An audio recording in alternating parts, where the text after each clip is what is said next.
our studio. Catch them all in Muse Talks. Welcome back to Muse Talks. Today we have invited Casey Poe. He used to work for us back in the 2000. If I do my math correctly, quarter of a century ago. Yes, That makes then- 25. That makes it so long, a quarter. Yeah, half so a can you century. imagine? Thanks, Casey, for joining us. Thank you, I would like to know because you from a film background and then you decided to go into advertising. Can you take us through the journey, how you get involved in, filmmaking and why, the need to pursue this whole filmmaking and also being in the industry, media industry? Like a lot of aspiring filmmakers, the love for storytelling came from the movies. I always found myself loving movies, Then as the years progressed, I started to understand. And I was very curious, I think. For me, it was all about how I felt in the theaters. So it just makes me imagine if I'm on the other side of the camera, what can I do? So that sort of motivated me to want to go into a career in filmmaking. But during our time, there really wasn't too many sort of academic resources, So I did go to film sound video, for 1 year. Actually, no, I lie. I got into it, but for 3 months, I think. Poly. Yeah, Ngee Ann Poly. At that point, I believe I was the second year batch, so it was in its infancy, right? So I was actually quite excited.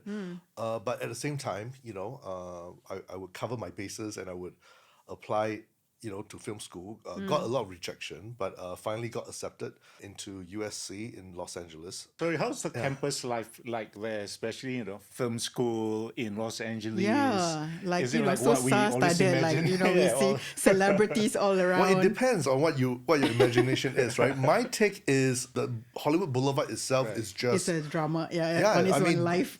but it's very weird because on the pavement you have the Walk of Stars, stars, Yes. of course, tourist trap and all that. But it's just, drugs every corner. I actually stayed in Hollywood in a corner on Sunset Boulevard, right behind a strip club. So I actually got the full experience, of Hollywood. You see the grime and the dirt. Like, Oh, totally. once totally. you're, living Yeah. there every day. Correct. Yeah. And campus life, which you asked, that was interesting. I remember a lot of them, as you can imagine, right? Come from affluent background, So and I'm sort of the opposite. Like my parents, whom I'm very grateful for, we have to scrape together just to barely make it there. So I've always felt a bit outcast, I suppose, because everybody else is like driving, your BMW, Z3, whatever, and I'm like, in my second year only, I could afford like a used American Ford car, just to get along. But I also enjoyed that because I felt like all these expense just to go over there, the last thing I want to do is just to stay in that clique.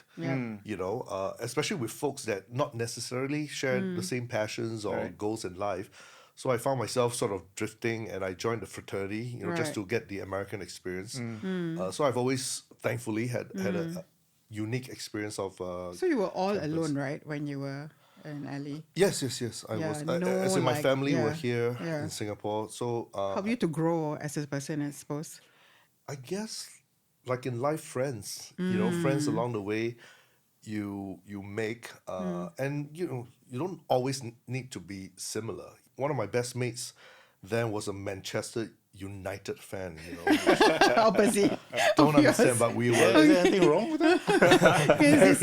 Well, very wrong if you're a Liverpool fan, right? Yeah. And then some you sort of bonded, because of your love for films, Right. and your other interests or sports in my case. So how many films were you involved with? I guess in school, you have your standard film projects, Yep. and at the point it was great, because you would just love to help out anyone who asks you, Yep. and of course you have your own film projects, and I literally did it all. We shoot on Super 8, and then my thesis project was shot on 60mm film. So all this is before digitized. So the Yes. thought process, Yep. the workflow is completely different. Correct.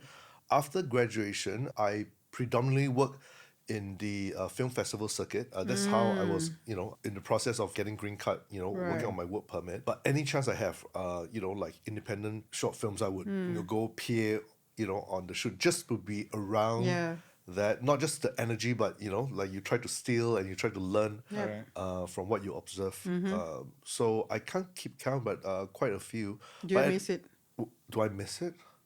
Sure. I don't miss the lack of pay. Yeah, because a lot of times, as an intern over there, and Los Angeles is Yeah, also. but you did mention, the whole networking, the people around you. Of course, they will be producer of some big films and Right. yeah. I think in the younger days, I don't think about networking in that aspect, about bettering yourself. At the point, networking was more about who can get you the next gig, who knows what's happening. Right. You don't think so much more about that, which I knew later that it was sorely missing from my sort of education DNA, which I then later on, slightly adjusted. I mean, a lot of my friends who are not in the film business, they would label that as me, having fun, doing volunteering work, which now looking back, I can see why they think Yeah. that is, because it's never about the money. Back then, we have this saying, it's just, for food and credit. Meaning when you work, you get your meals on set, Right. and then at the end of the day, all you get is that little tiny credit, but yet that was enough, because when they do screen it, even if it's just in some private screening, when the project is when the film is done, you see the credit and you see a tiny little Yeah. thing, that was enough. I think that was You live for that, yeah, exactly. For most of us, I think Yeah. that's what we were looking for, right? You just watch the movie and wait until the end. Oh, I know. Before And it's this- crazy because it's like That's all vitamins, That's all that and it matters, just gives you I believe. that high that will Yeah. last you a while. How and long you- did that? I mean, how long do you do that kind of lifestyle, food and credit?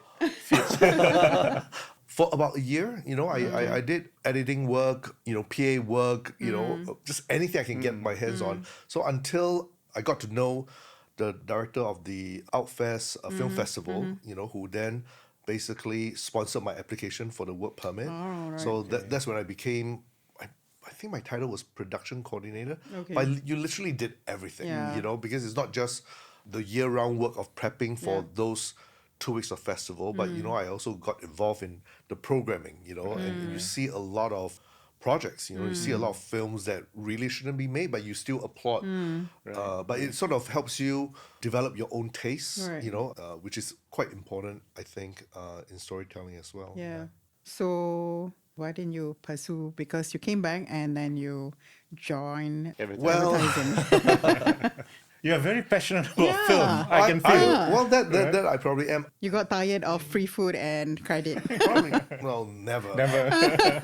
Never that. I think it's a mix. It's a mix of chances and decisions. I got out of school at that point. I remember, just like anybody else, wanting to direct, but it just doesn't happen, that easily. So I at the point I had a plan, but at the I thought green card was the first step. Yeah. So I did. So the you film still have your festival. green card? But No, you've not been because back. Yeah. 9/11 happened. So it literally happened at untimely, and clearly I cannot, complain because so many people were affected. So mine is nothing compared to all the tragedies. But it for me personally, it did happen at a time when recession came. So basically that just went up to smokes, and that's one of the reasons why I came back to Singapore after that. Yeah. Okay. So yeah, so so this was what, 2002 that you came back, and early 2000, I can't remember, I think maybe 2004 or 5. Yeah, somewhere there, because I wasn't good time economically as well. I remember 2001, 2002, Yep. 2003, the SARS. Oh, and yes, then correct. the Asian financial crisis. Absolutely. One Yeah. after another. Yeah, it's a bad time. I was getting into the job market as well, 2002, I think. Wow. Yeah, I was selling watches online. Oh wow. Yeah, I was I sold encyclopedias in my younger days, but after I came back, it was difficult because at that point, I'm with a undergraduate degree. I wasn't yaya, but I just thought that clearly, I can There must be contribute at entry Yeah, level, right? yeah. But it was more than humbling to realize that no one wanted me. dear. For Yeah. reasons that I'm still exploring. But finally, head of production Becky at BBH, whom offered me a job, as an assistant producer. So, and that's how I know you as Yeah. well. Yeah, and that was Yeah. in, I think, around 2005. So it went fairly well because to me it was still production, things I sort of know, not quite filmmaking, you know, and especially in advertising, you know, the producers, if I may say so, take a back seat in the creative aspect of the whole Yes. process, which doesn't completely suit Correct. me, but I do like collaboration. So for me, I felt if I'm part of it, you know, I've always been a team player. So I felt like if I was a part of it, then it's great. And it would have been fine, I think. And I probably would have continued full force, you know, in advertising had I not decided to try and, you know, get another degree. So I went back to school for the second time for masters. I applied 5 times, you know, I was rejected 4 times, but I applied to the Peter Stark Producers Program, and the program was pride itself of not just teaching you the craft, but you know, like what you have mentioned before, the networking, the business side, you know, because it really is, you know, because filmmaking in all essence, you know, that's why they call it show business, right? Yeah. There's Yeah, the it's a show part, business. and there's the business That's side. right. Yeah, and Yep. without, and I thought it will serve me well to have a firmer grasp, you know, of this. So you completed, you got your masters, and then you didn't decide to stay also, right? I did because right off the gate, fellow filmmaker wanted me to produce his directorial debut feature Right. film. So I jumped right into it without hesitation. You know, so this time around I didn't think about a work, you know, a job to stay there. You know, it was all about the work. You know, trying to learn from the mistakes of the first round. You know, round one. So we threw ourselves into it. It was a ultra low budget production. What was the budget? 200,000 USD, and 15 day Oh, shoot, wow. you know, minimum crew. You know, it was a script, you know, we clearly believe in. My director, John Chi, and I. And you Yeah. end up also helping us Correct, with the do the poster trailer. and Yeah. the So, trailer. yeah. So it was great experience. Unfortunately, it didn't quite connect with the audience. It did reach a niche audience, but I think that was the issue. It was a bit too niche, Too niche, you yeah. know. Were you kind of like expecting, you know, things would change from there? You kind of like Yeah. preempt the changes that's coming Correct. in the. By the time I went back to graduate studies in the tail end of the 2000s, right, the shift already happened. I still remember that in our student film, at a point we were probably one of the first few batches to shoot completely, you know, digitally. You know, so I guess I was at that transition phase. It was interesting, you know, because clearly the workflow Yeah. and it's So very, you feel very, happy very you can different. shoot as much as you want. Yeah, well, that I think is a crime because I sort of miss the days when there was so much thought going into the Right. precise lighting, you Yes. know, because film is so Correct. expensive, Yep. you know, expensive to shoot, expensive to process.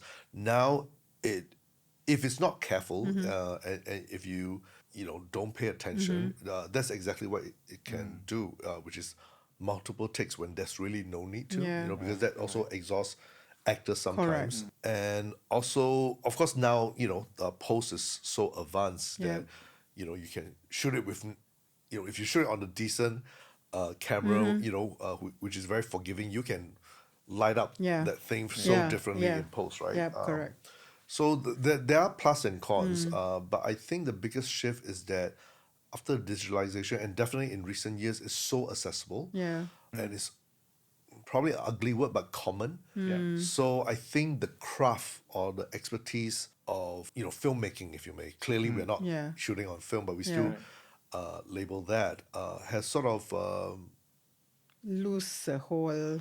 I think it does. I right. mean, I'm not sure it is a popular opinion, but I do think because it's so accessible, but it also makes the landscape and the market more competitive. Yeah. You know, so everybody's doing that, which should be good. You know, because it should never be alienating, but it just makes it that much harder for the good ones to surface Yeah. among, you know, Correct.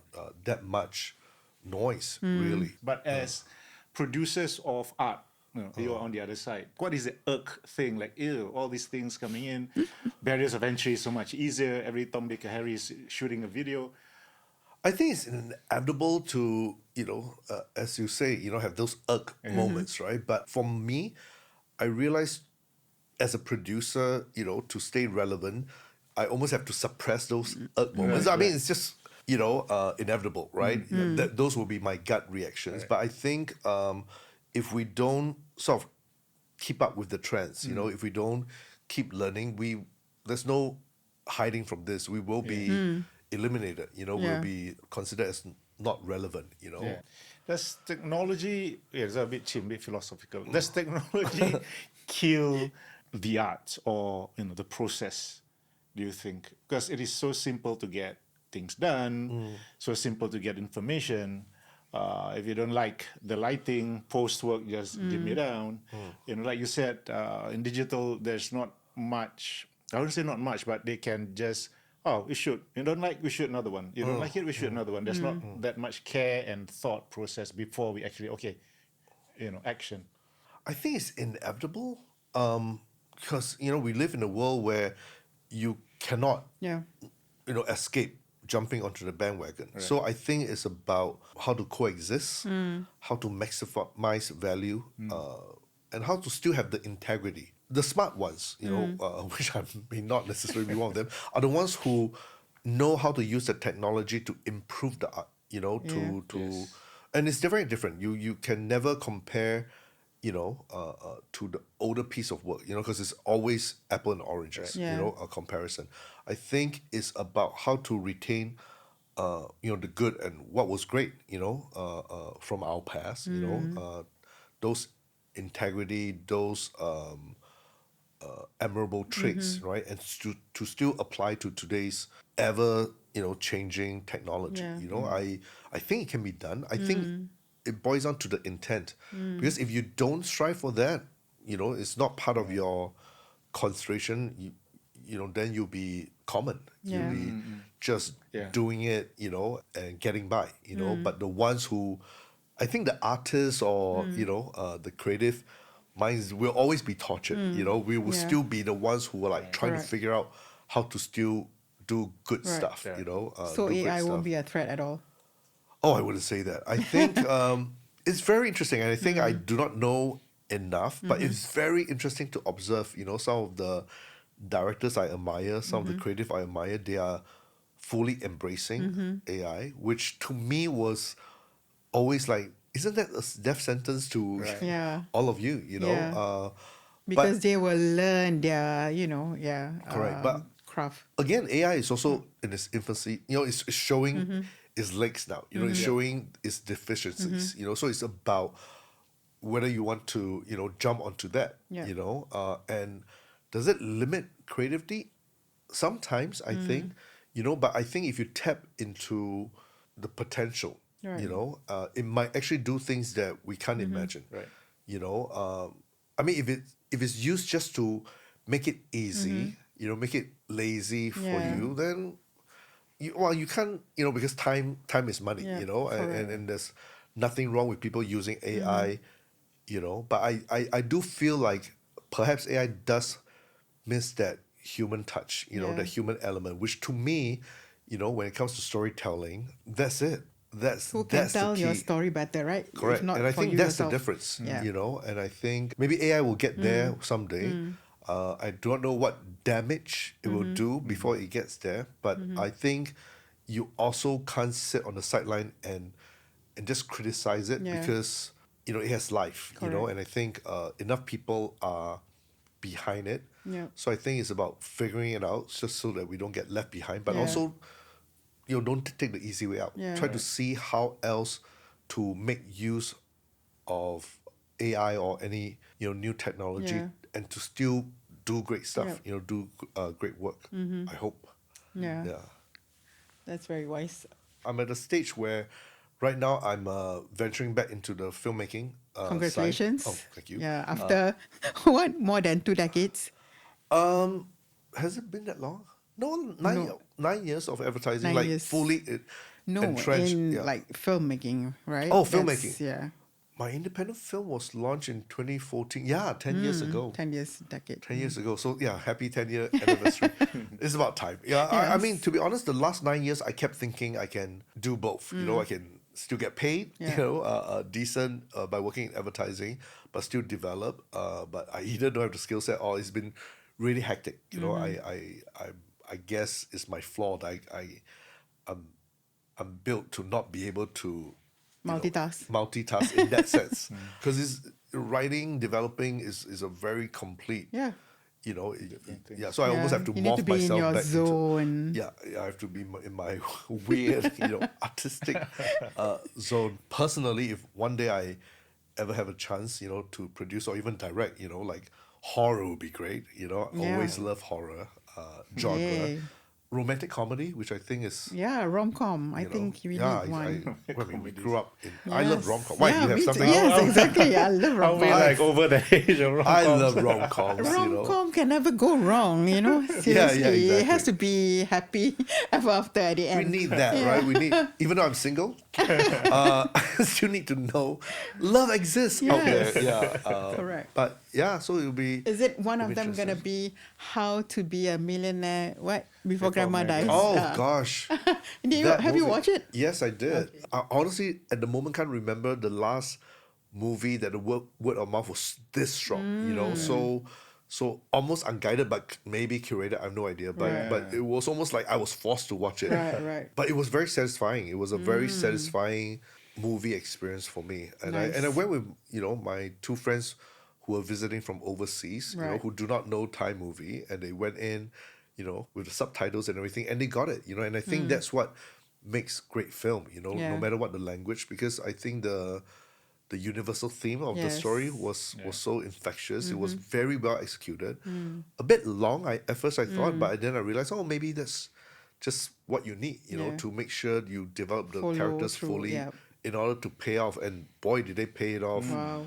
in buckets of tears. I Wow. mean, Okay. I'm not Yeah, gonna you have to watch. No. I'm not you're gonna not gonna watch. watch. Why Have you put watched? yourself No? in this emotional roller coaster? Yeah, please. Can you please and- also Well, here's the thing. encourage all these youngsters to watch films? If you want to be a filmmaker, I think it's our duty and our job to watch everything that we can Right. get our hands on, even the bad ones. Yeah. Because in the bad films, you can develop your own taste. You can see what went wrong, But suddenly, and don't be so macho, okay? I went in with a challenge. I told myself back to when How to Make Millions, right? Yeah. I went in there. I was like, you know what? I've been preempted. I will go in there and I will not. Right. And for the most part, when I heard sniffers around, I was still like, like I could feel the tears teetering, but I was like, all right, I think I'm doing fine.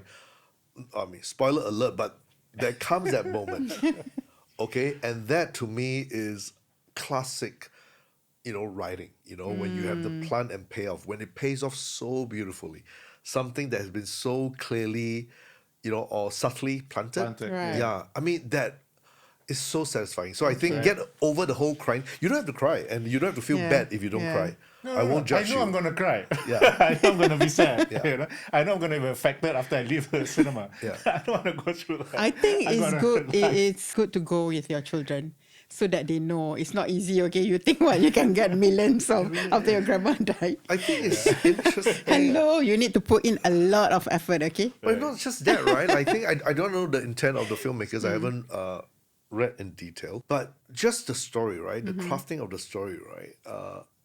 It's Thai but Teochew, so there's also more right. Chinese, Okay. and it's for me. It was personally like taking a trip down memory lane, just where the grandma lives. But Right. I mean, the title gave the story away, so there's of But it's course. the way the story is told, and I think that's what's remarkable about a film like this. It's very bare. It's just leaving out there. Yeah. Of course, performances, editing, everything comes into play, but I think the intent was good, and Yeah. I think it was just trying to tell a story that reflects the signs of time, but Yeah. also cultural, Correct. and but it's far deeper. I think besides the emotional wreck, or rather put yourself through the emotional wreck, because for me, I took so much more, besides, that emotional outburst, which I think is very healthy. So someone has to talk to him about not I mean, but if you think about it, isn't that what we go to movies for? Horror movies to be It's true to be jump scare and not all just that. to be scared, but to have that feeling with Yes. everybody else. But also horror is also one of those genres where it allows you to tackle society, societal issues in a less in your face, and I love those horror, when it's actually making a social commentary. Right. And it's not just, those scare through. Those don't excite me. It's the smart ones, the elevated ones, if you may, that is intriguing. And same with comedies, when a real good comedy, there's nothing like laughing with so many other people, Now that we are reaching on, the above 50s, I'm getting a bit more frustrated. I know, right? I'm getting very stressed out, anxious whenever I go into a cinema these days. Why? I get easily irritated by people opening up their Kropo wrapper, their handphone lights come on. It's like really spoiling that. We need to have you see a therapist. No. I don't know when it started, but I just get this so irritated. I'll come in, dark room, yes, so don't disturb me, right? Kind of thing. Someone's talking, someone kicked my chair. Alpha millennial baby. Really? I mean, that one I don't know what to comment, but I do remember that the movie experience dates back, even when we were there, when I was going to move, like Capitol, right? Yeah. Oh, I miss those cinemas. I know, right? I miss those cinemas that just Circle felt like a seat. theater. Yeah, Yeah, circus seats and everything else, right? But I you pay remember. slightly more, $2 Yeah. or something. Yeah. But I think it's the experience, I Yeah. think it's the. And it's like a family outing. That's the Right. thing. These days, It depends on the film, Yeah. but you're right in the sense that I think there's no escaping how old we are. There will be certain things, right? But I think it's also a journey. Yeah. I remember I was also irritated, younger days, because I'm so serious, right? And it's a movie, and I was so bad in English. So when it's watching American films, I need to hear and look at the subtitle and process. So when I people chatting, I get angry and people who are late. and I was certainly not 50 years old at that point. Oh, the lane, correct. It's like Right. the lane, and then they walk past you, and then they walk at a glacier speed. So you're like, I know. but I think that's what makes it Is that fun. what it is? The whole experience? It's like a lucky draw. You never know what you're going to get. you never know what you get. I mean, I do love, and I'm probably the crazy one, right? I do love to go to those super late screenings, or when the movie is at the tail end, right, of its run. So it's less crowded. You're the only Yeah. person. Oh, and yeah. you're like, That's the best, right? That's really yeah. the best. But it's also a bit lonely, But I think that's what movies are, so interesting, and I can go with a friend who's just has a complete different take, on a movie. I'm like, you don't like it? Why? But I think good movies are always the ones that will get the audience like myself, to can trigger engage. We talk conversation. about Yes, it. exactly. Oh, what happened there? Yes, And shall we go back to watch it? Yeah. Watch it a second time. So there's nothing worse than the feeling of after watching a movie and you're like, what was the point? I didn't get it. But even when you don't get it, is it because it's too high art or it's Yeah. just badly done? So I think those are, for me, I'm a geek. Those questions intrigue me. So I'll still watch movies whenever I can. But yeah, so I think that's what I'm really looking forward to. Watching movies. But in Singapore, I think there's always that censorship issues, Yeah. right? Yeah. Which I hope I don't get into trouble, but it's annoying. It really is, because I think it ruins the intent of the Yeah. filmmakers. I mean, not all of them have such grand ambitions, but to me, that's taking someone's work and just deciding, and some of these, because by then they don't own it, it's distribution, they have to make money, so Yeah. they, Yeah, but It's beyond my pay some grade, scenes are just purely exploitation. So it's like, totally unnecessary, man. I mean, you can go without that scene. Sometimes I do feel like Yeah. that, but then in other times I'll be like, but still is there, is art or is movie, is out there. We decide. The decision maker, right? Right, They'll be right. sitting in some room. Yeah, there'll be like a panel. Yes. Correct. And yeah. is it a panel? Is it a Do discussion? they discuss? What do they decide to, cut and how much to cut? Yeah. But I do think censoring of identities is about you deciding who should not exist. Right. Right. When the filmmaker already decided that it's existing for a reason. you know, you don't have to agree with the reason, but you certainly shouldn't, you know, censor their words or Right. censor their identity. Right. Take out an intimate scene, a kissing scene, whatever scene, you know, and that one frustrates me. I know there's progress, and it's just a tad slow. Well, you'll be going back to making films, so you have to be, Yeah. working within those parameters. Correct. Well, it depends on where the story goes, really. I'm not saying that I will not adhere to any parameters. You know, clearly, I think the producer side of me needs to, you know, Yeah. consider that.